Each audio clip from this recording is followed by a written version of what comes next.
I'm the head of this household. My decisions are final. If you refuse to follow my rules, divorce is the only option. Even though my husband was having an affair, he still tried to exert control over me. Why should I continue to follow his demands? If that's how he feels, then let's get a divorce. Transferred all our loans into his name, so he would understand the extent of my contribution to our life together. My name is Belle. At 36 years old, I work as a systems engineer. I've been married to Derek for 6 years. We met through work when my company subcontracted tasks to his firm. During my temporary assignment at his company, Derek was always kind and supportive. As we spent more time together outside of work, our relationship grew, leading to his proposal, which I gladly accepted. When I got married, I left my engineering job at the company.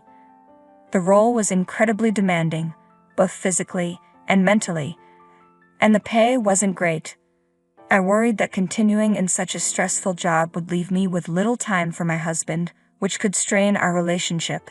So I decided to transition to freelancing, which offered the flexibility to manage household responsibilities and spend more time with him. Initially, freelancing didn't bring in much income, but with my engineering background, I gradually attracted more clients and saw my earnings improve. I was pleasantly surprised by how quickly my income grew and felt grateful to my husband for supporting us during those early, lean months. I dedicated myself to managing the household, even though cooking wasn't my strong suit. I used recipe books to try new dishes every day, hoping to bring a smile to my husband's face. Thanks for taking care of the cooking and cleaning. It really makes a difference. My husband's praise for my housework brought me joy. In the early days of our marriage, we respected each other and enjoyed a happy life together. After a few years, he suddenly suggested, "Don't you think it's time for us to get a new house?" A new house? I was taken aback. This wasn't like him, as he rarely saved money. Shouldn't we save up a bit more first? What are you talking about? I've been earning a good income, haven't I? Yes, but haven't we avoided any financial issues since we got married? I'm able to manage thanks to my income. I thought but couldn't bring myself to say it to my husband. While he gave me money for household expenses, he tended to spend his own allowance before payday. I made sure to save as much as I could from my earnings and contribute it to our budget. This way, we avoided financial issues. I appreciated being able to live comfortably with his initial support when we first married, so I never mentioned that my income had grown. I didn't want to undermine his self-esteem by revealing that my work-from-home job was bringing in a significant amount. Even if I felt I was spending too much, our lifestyle remained stable, suggesting that my income had likely increased. Perhaps he wasn't fully aware of his own financial situation. I was taken aback by his suggestion, but he seemed eager to build a new home, and I couldn't stop him. "What kind of house are you envisioning?" I'd asked, trying to figure out how to meet his wishes within a budget. However, his list of conditions kept growing. But if we want to include all these features, won't the house end up being quite expensive? It's no big deal. This is a once-in-a-lifetime purchase, and my income should cover it, right? My husband's confidence puzzled me, and in that moment I regretted not sharing the details of my income with him. I decided it was time to set things straight. Derek, when it comes to household expenses, I contribute a significant portion of my income as well. For some reason, he didn't believe me. "Please, don't be so dismissive." "I'm not lying, but I'd prefer if we bought a more affordable house," I explained. However, he dismissed my concerns and ended up using his salary to take out a loan for a house that stretched our finances. Initially, I thought we were managing our money well, but over the years, his spending habits became increasingly extravagant. He started splurging on designer clothes, watches, and frequent nights out with his colleagues. Despite working overtime to compensate, his reckless spending became hard to ignore. Eventually, he decided to build a new house, and despite the financial strain, He made it happen. Wow, this house is incredible. It really feels like a mark of success, doesn't it? My husband's excitement was understandable. The new house was indeed impressive, spacious, beautiful, and comfortable. My workroom had expanded, allowing me to fit a large desk and work more efficiently. The improved workspace had boosted my productivity, which I truly appreciated. However, the monthly mortgage payments were a constant source of stress. My husband didn't seem to grasp the full impact of our long-term loan. Though the house was in his name, his tendency to overspend meant his account was perpetually empty. Consequently, I had to transfer my income to cover the mortgage. Frustration was growing, and eventually, I decided it was time to have a serious conversation with him about it. Don't you think you've been spending too much lately?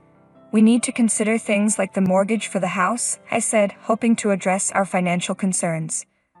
My husband frowned and responded defensively, "What are you talking about? We've been managing fine since we bought the house. If we were in trouble, it would be obvious. You're just fixating on minor details. And maybe if you managed your own money better, you wouldn't be so stressed." That's not my issue. Wait a minute. I'm always thinking about how to cut costs on daily expenses, he added, trying to deflect. I'm using the money you give me along with my earnings to cover the mortgage and other expenses. So please stop talking to me like that. What's going on with you? Also, don't act like you're doing a lot when your contributions aren't substantial. The one who earns the most isn't necessarily the greatest. I'm the one managing our finances, so I'm the one making things work. Please keep your opinions to yourself. My husband's dismissive response left me stunned. He had been kind and considerate when we first married, but things had changed drastically. Our relationship had become strained, we barely spoke and sometimes didn't even greet each other. He was working more overtime than ever, often coming home late at night. I wondered if it was worth continuing our marriage in this state. We were merely cohabiting without meaningful communication. If things stayed this way, divorce might be the better option. However, I wanted to reconcile if possible. After much thought, I decided to take the first step and reach out to him. My resolve was instantly shattered by an unexpected discovery. While I was out in town buying a birthday gift for a friend, I spotted my husband, who should have been at work, walking with a young woman I didn't recognize. They were strolling together casually, and the sight was enough to confirm my worst fears: an affair. Determined to uncover the truth, I hired a private investigator. 3 weeks later, I visited the detective agency to hear the results. The investigation confirmed my suspicions. My husband was indeed having an affair. The woman was a colleague of his, and their relationship had been ongoing for about 2 years.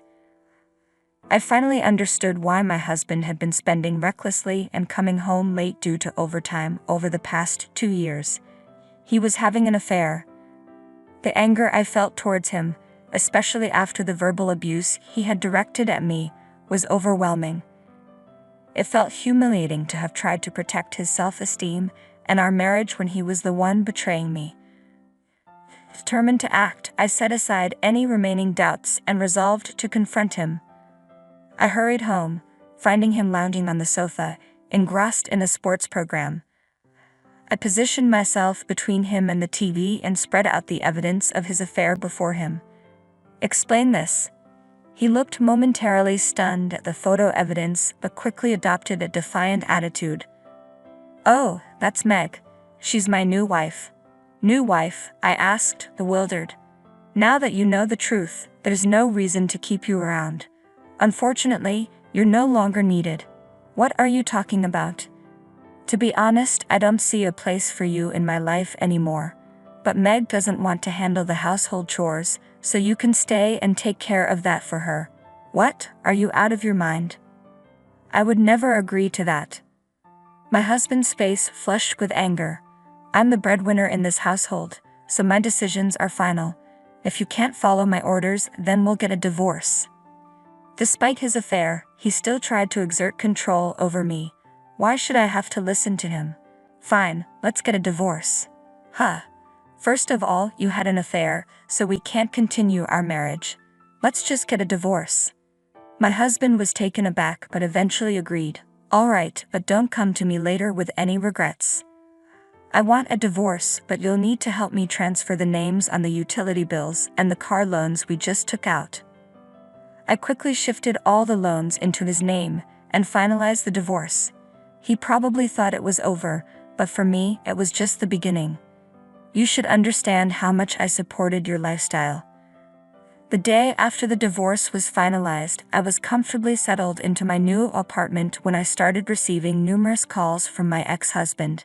Since he hadn't paid any compensation yet, I hadn't blocked his number. When I answered, he sounded flustered and insisted we meet. I reluctantly agreed to a cafe meeting, only to find that he brought his mistress along. Wow, you two look quite cozy together. What's going on? Why didn't you tell me about this? Every month, I'm seeing significant deductions for loans. And why are the food expenses, car loans, utilities, and everything else so high? What's the point of shifting all of this onto me? I divorced you and left the house, so it's only fair. I don't have any other motives. Shut up. This is fraud. I'm going to sue. My ex-husband and his mistress exchanged glances, their arms linked as they glared at me. They tried to blame me for everything, but I wasn't about to accept such absurd accusations. It's your fault for not understanding the situation correctly. I provided you with various documents, didn't I? Since the loan for the house was originally in your name, it's only fair that you cover those expenses. I've been transferring the necessary funds into your account. How could you manage such large payments with your limited income? As an ex-husband who clearly struggles with comprehension, I've explained this before. I work as a freelance engineer, and my annual income is currently around $200,000. Does that clarify things for you? My ex-husband was taken aback to learn that I was earning significantly more than he was. But his surprise was irrelevant at this point. What mattered now was that I had yet to claim my rightful compensation, and I intended to pursue it through a lawyer. Are you trying to extort money from us? I'm simply exercising my legal rights. I'll also be filing claims against your mistress. But as a result, I received compensation from both of them for the emotional distress they had caused me. The woman my ex-husband was involved with was devastated to find out he hadn't been using his own money to cover the loan. The next day, she vanished from his life. Their affair, like many others, ended when the financial support dried up. My ex-husband now leads a solitary life, struggling to manage his loan payments and make ends meet while shuttling between work and home. He's getting exactly what he deserves, but he couldn't come to terms with it and started gossiping about his affair at the office. His mistress accused him of abuse, leading to a messy public dispute. As a result, both their reputations were tarnished and no one took their claims seriously. His financial difficulties only deepened and his work performance suffered due to the stress of his mounting debts. Ultimately, he faced a demotion and a pay cut. It's a consequence of his own making, and honestly, he brought it on himself. Initially, moving into my new high-rise apartment made me nervous, but now I've settled in and am able to fully enjoy my life here. While I'm not currently interested in marriage or romance, that doesn't mean I want to be alone forever. If I do meet someone in the future, I hope we can build a supportive and mutually fulfilling relationship, drawing on the lessons I've learned from my past experiences. For now, I'm focused on working hard and making the most of this time for myself.